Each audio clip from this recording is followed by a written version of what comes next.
اعوذ باللہ من الشیطان الرجیم بسم اللہ الرحمن الرحیم۔ آج کا سوال جو ہمارے پاس آیا ہے وہ یہ ہے کہ سترہ کسے کہتے ہیں اور اس کی مقدار کیا ہے؟ تو اس کا جواب شریعت مطہرہ کی روشنی میں یہ ہے کہ جب ہم نماز میں کھڑے ہوتے ہیں تو کوئی اور شخص جو کہ نماز نہیں پڑھ رہا نماز کے آگے سے گزر جائے، جس کی سخت ممانعت شریعت مطہرہ میں آئی ہے، تو اس کے گزرنے میں آسانی ہو اس کے لیے ہم سترہ آگے رکھتے ہیں یا لگاتے ہیں۔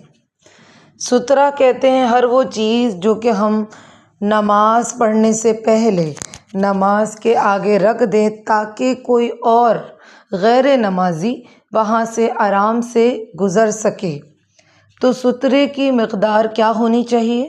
اس کی مقدار لمبائی میں کم از کم 1 گز یا 1.5 گز ہو، یعنی 1 ہاتھ کے برابر اس کی لمبائی ہونی چاہیے، اور چوڑائی میں وہ 1 انگلی کے جتنا موٹا یا اس سے زیادہ بھی ہو سکتا ہے۔ یہ جو مقدار ہے اس سے کم نہ ہو، زیادہ تو ہو سکتا ہے کہ اگر آپ کسی ستون کے پیچھے نماز پڑھ رہے ہیں تو وہ تو ظاہر لمبا بھی ہے اور چوڑا بھی ہے، تو وہ بہترین ہے، ٹھیک ہے۔